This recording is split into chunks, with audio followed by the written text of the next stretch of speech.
मैं हूं जीनत सिद्दीकी। शुरुआत करते हैं खबरों की और बड़ी खबर, यूपी सरकार को सुप्रीम कोर्ट से राहत मिल गई है। सुप्रीम कोर्ट ने हाई कोर्ट के फैसले को सही ठहरा दिया है।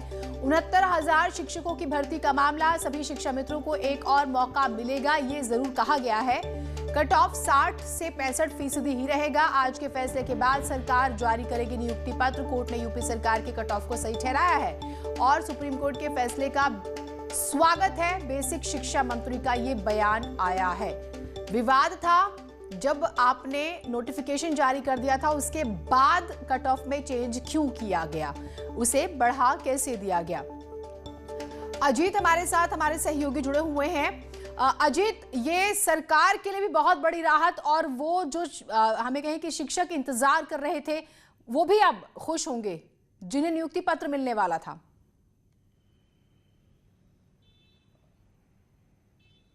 देखिए, बिल्कुल जीनत, इस फैसले के बाद उन शिक्षा मित्रों के लिए भी राहत है जो पिछली बार छूट गए थे और सरकार ने कहा भी था, तो अब उन्हें अगली जो परीक्षा है उसमें एक और मौका, एक परीक्षा देने का मौका दिया जाएगा। तो लाखों जो शिक्षा मित्र थे उनका भी फायदा होगा और इसके साथ ही जो फैसला है वो कहीं ना कहीं सरकार को राहत देने वाला है। इसके अलावा जो 7 जनवरी को कट ऑफ मार्क्स जो तय किए गए थे, 60 से 65% तय किया गया था, इसके खिलाफ सिंगल बेंच में जो शिक्षा मित्र गए थे उनके पक्ष में फैसला आया है। तो अब कोर्ट ने कहा कि 40 से 45% से कट ऑफ किया जाए। तो कहीं ना कहीं उन लोगों के लिए जिनको नियुक्ति पत्र मिलना है या जिन्हें मौका मिलना है, उन सब के लिए भी राहत है। और ये सुप्रीम कोर्ट ने सरकार के पक्ष में फैसला देते हुए 60 से 65% नंबर को जायज कहा है। लेकिन अब चूंकि शिक्षा मित्रों को अगली वैकेंसी में परीक्षा देने का एक और मौका दिया जाएगा, तो राहत की बात होगी उन शिक्षा मित्रों के लिए भी और सरकार के लिए।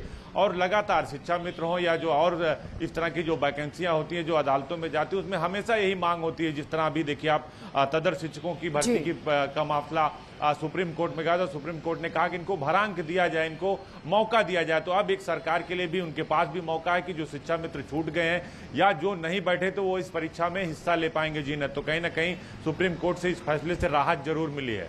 अब अगर हम शिक्षा मित्रों के कॉन्टेक्स्ट में समझें, क्योंकि देखिए विवाद ये था कि आपने नोटिफिकेशन के बाद कट ऑफ क्यों बदल दी और क्या बीएड वाले इसमें अप्लाई कर सकते हैं, तो बहुत ज़्यादा ये उलझा हुआ था। तो यहाँ पर कोई और रास्ता बचता है शिक्षकों के पास जो सवाल कर रहे थे, और नहीं तो वो कौन से महत्वपूर्ण बिंदु हैं?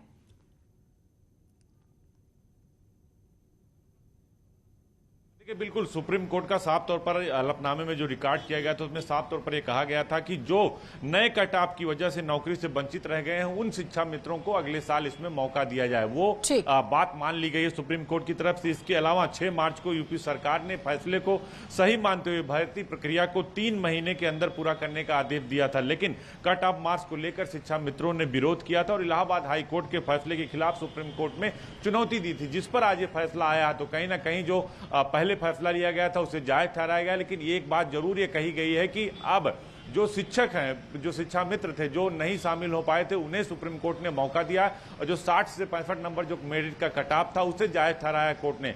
तो अभी और आगे देखना होगा कि अब सरकार किस तरह से ये परीक्षा आयोजित कराती है, आगे क्या लिया जाएगा। फिलहाल सुप्रीम कोर्ट ने उस जो इलाहाबाद हाई कोर्ट था, जो हाई कोर्ट का फैसला था, उसे कहीं ना कहीं माना और 60 से 65 नंबर की जो कटाव थी उसको जायज ठहराया। जीनत, बिल्कुल, और यहाँ पर शिक्षक भर्ती मामला क्या है वो भी हम आपको ग्राफिक्स के जरिए बता रहे हैं। दिसंबर 2018 में 69,000 सहायक अध्यापकों की भर्ती, शिक्षक भर्ती के लिए नोटिफिकेशन जारी होता है। सरकारी प्राइमरी स्कूलों के लिए भर्ती निकलती है। जनवरी 2019 में भर्ती परीक्षा होती है। न्यूनतम अंकों को लेकर विवाद होता है। शिक्षा मित्र और अभ्यर्थी हाईकोर्ट जाते हैं। 40 से 45% न्यूनतम अंक निर्धारित करने की मांग है। हाईकोर्ट का राज्य सरकार के पक्ष में फैसला और फैसले के खिलाफ शिक्षा मित्र सुप्रीम कोर्ट चले गए। सुप्रीम कोर्ट ने शिक्षक भर्ती काउंसलिंग पर रोक लगाई हुई। और बेसिक शिक्षा मंत्री सतीश द्विवेदी जी हमारे साथ जुड़े हुए हैं। बहुत स्वागत है आपका सर न्यूज़ 18 पर। आपने स्वागत किया इस फैसले का, हमने बताया अपने दर्शकों को। अब किस तरह से आगे बढ़े, क्योंकि ये जो भर्ती थी सर बहुत विवादित रही थी, लेकिन इलाहाबाद हाई कोर्ट और सुप्रीम कोर्ट दोनों सरकार के हक में फैसला करते हैं। जी बिल्कुल, हम माननीय सर्वोच्च न्यायालय के इस फैसले का स्वागत करते हैं जी। और आपने देखा कि जहां भी ये मामला गया, माननीय उच्च न्यायालय में गया, वहां से भी सरकार के पक्ष में फैसला आया। माननीय सर्वोच्च न्यायालय में गया, जब हमने काउंसलिंग की प्रक्रिया शुरू कर दी थी, एक इतिहास बनाने जा रही थी उत्तर प्रदेश सरकार। कोरोना के कोविड-19 के लॉकडाउन के दौरान जब दुनिया भर में नौकरियां जा रही थी, उस समय उत्तर प्रदेश की सरकार जून के प्रथम सप्ताह में काउंसलिंग के माध्यम से 69,000 शिक्षकों की भर्ती कर रही थी, लेकिन मामला न्यायालय में जाने के कारण वो प्रक्रिया रुक गई थी। एक राहत दी थी कोर्ट ने कि हम चाहें तो 37,000 पदों को रोक करके शेष पदों पर भर्ती कर सकते हैं। अभी कुछ दिन पहले ही हमने 16 सितंबर को नियुक्ति पत्र दिया है 31,227 पदों पर। आज माननीय सर्वोच्च न्यायालय ने गुणवत्तापूर्ण शिक्षा देने के उत्तर प्रदेश की योगी सरकार का जो योजना थी, जो प्रारूप था, उस पर मुहर लगाई है। इसलिए हम सरकार की ओर से, अपनी ओर से, उत्तर प्रदेश की जनता की ओर से इस निर्णय का स्वागत करते हैं। इससे जहां एक तरफ उत्तर प्रदेश के 69,000 नौजवानों को रोजगार देने की हमारी योजना साकार होगी, वहीं दूसरी तरफ हमारे गांव, गरीब, किसान, मजदूर के बच्चे जिन स्कूलों में पढ़ते हैं उनको गुणवत्तापूर्ण शिक्षा उपलब्ध कराने के लिए योग्य शिक्षक मिलेंगे। लेकिन एक चीज और, ये आपने जो बात कही ठीक, शिक्षा मित्र और जो अभ्यर्थी हाईकोर्ट गए थे उसके बाद जो सुप्रीम कोर्ट जाते हैं, फिर उनके लिए आप क्या कहेंगे? अब उनके लिए जो कहना था माननीय सर्वोच्च न्यायालय ने कह दिया है।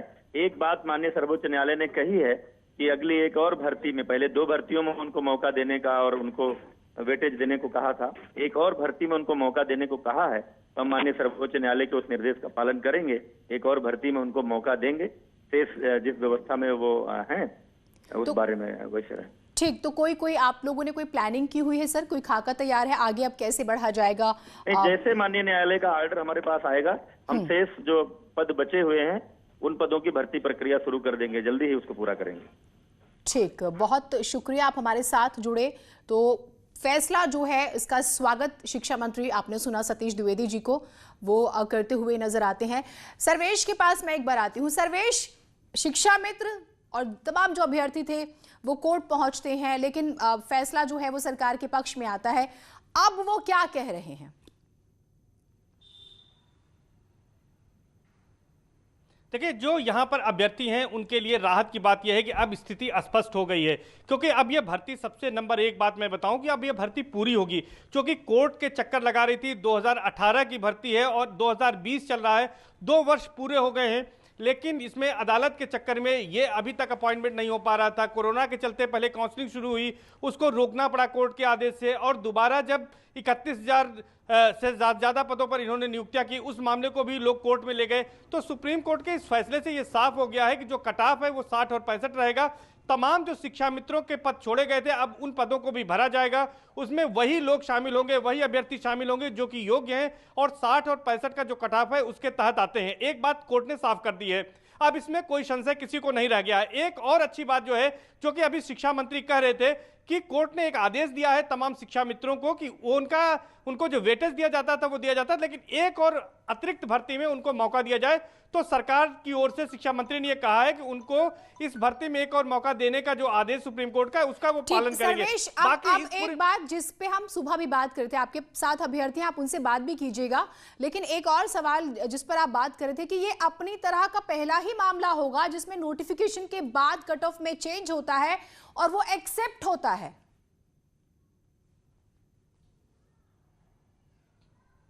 जी जी, निश्चित तौर पर ये एक बड़ा मामला है।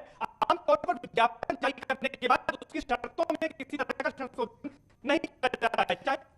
आपके पास आएंगे, अब थोड़ी सी खराबी की वजह से आपकी आवाज नहीं आ पा रही, क्योंकि कैंडिडेट्स क्या सोच रहे हैं ये भी जानना उतना ही जरूरी है इस फैसले के बाद। शंकर हमारे साथ हैं।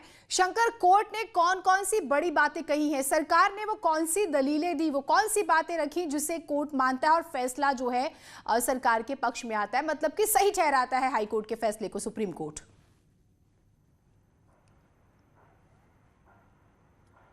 देखिए, पिछले काफ़ी समय से जो कोर्ट में इस मामले पर सुप्रीम कोर्ट में जो सुनवाई चल रही थी, सुप्रीम कोर्ट के में जब सुनवाई चल रही थी उस दौरान कई महत्वपूर्ण दलीलों को रखा गया था और राज्य सरकार के द्वारा जो महत्वपूर्ण दलीलें रखी गई थी कि बेरोजगार जो युवक है या जो शिक्षा मित्र हैं उनके लिए एक समुचित व्यवस्था की जा रही है। और राज्य सरकार ने इस मामले पर कोर्ट को पूर्ण तौर पर आश्वस्त किया था कि ये तमाम जो प्रावधान है उसको प्रावधान को बखूबी बेहतर तरीके से और गुणवत्तापूर्ण उसको इम्प्लीमेंट किया जाएगा।